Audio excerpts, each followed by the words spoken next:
Қайырлы күн достар, сіздермен Айгерім. Бүгін мен осындай өте дәмді, жұмсақ боп піскен қуырдақ дайындайтын боламын. Менімен бірге болыңыздар. Мен өзіме керекті еттерін барлығын жуып, тазалап дайындап алдым. Енді барлығын бір келкі қылдырып, жіңішке қылып турап аламын. Барлығын дайындап қоям турап. Менде бұл барлығы жылқының етінен ет қосамын, жүрек қосамын, бауыр қосам, бүйрек қосам, өте дәмді қуырдақ шығады бізде.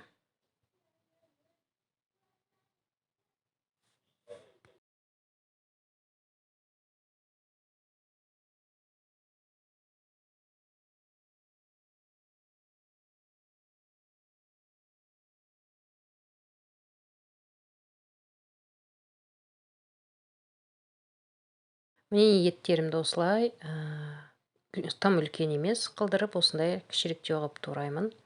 Жүректі де, бауырды да барлығын осындай біркелкі болады. Сонда барлығы біркелкі пісетін болады. Достар, менің каналыма тіркелмеген болсаңыздар, тіркеліп, лайк басып, комментарий жазуды ұмытпаңыздар. Менің каналымда өте ерекше, тез дайындалатын рецепттер өте көп.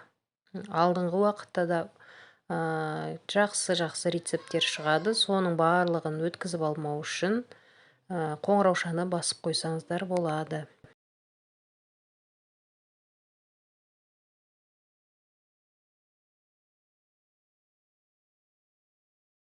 Міне мен енді етімнің барлығын турап алдым. Енді жүректі де тураймын. Жаңағыдай еттің көлеміндей бір келкі қылдырып турап шығамын.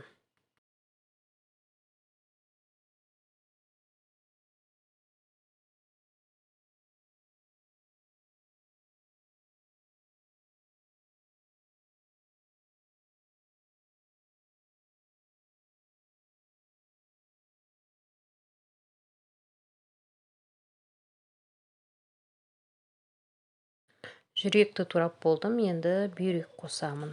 Бүйректі де тым үлкен қылдырмай, кішіректеу қылдырып турап аламын.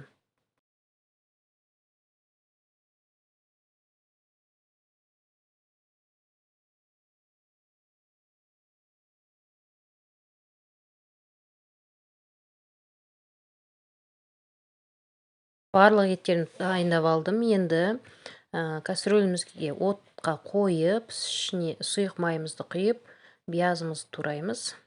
Мен 2 бияз қостым. Қызып тұрған майымызға биязымызды қуырып аламыз. Енді осыған етімізді саламыз.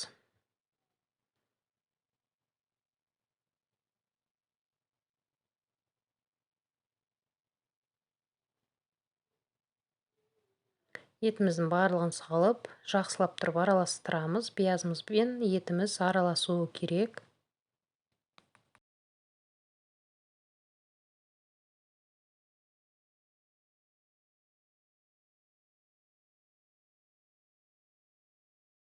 Жақсылап тұрып араластырып алдым. Енді тұз, бұрыш қосамын. Қуырдақтың тұзы өте татымды болу керек. Сонда өте дәмді болады. Тұздығы болса өте күшті, нан батырып жеуге.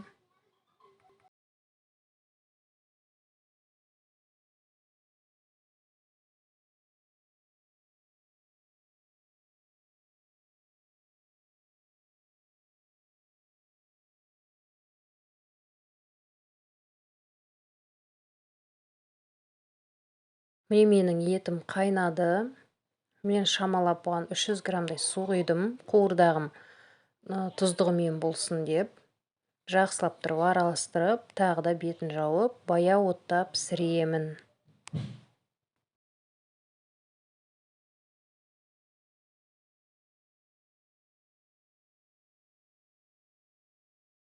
Етім қайнап жатыр. Мен енді бауырды турадым осылай. Және шамалап картошка қосамын. Картошка көп қоспаймыз, өйткені көп қоссақ бізде қуырдақ емес, жаркой болып кетеді. Және картошкамызды жаңа еттің көлемінде қылдырып турадым.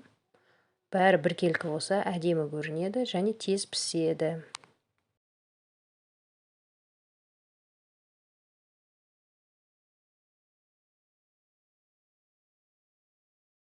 Міне менің етім пісті, жұмсақ болды.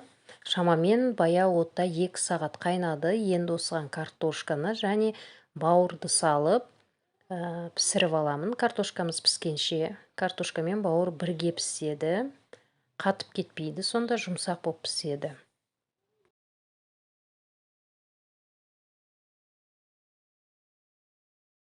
Енді картошканың үстіне жаңа бауырымызды салып жатырмын. Достар, сіздерге менің видеоларым ұнап жатса, тіркеліп, лайк басып, комментарий жазуды ұмытпаңыздар. Міне менің қуырдағым дайын болды. Өте дәмді, жұмсақ болып пісті. Менімен болғандарыңызға рахмет. Барлықтарыңызға ас болсын.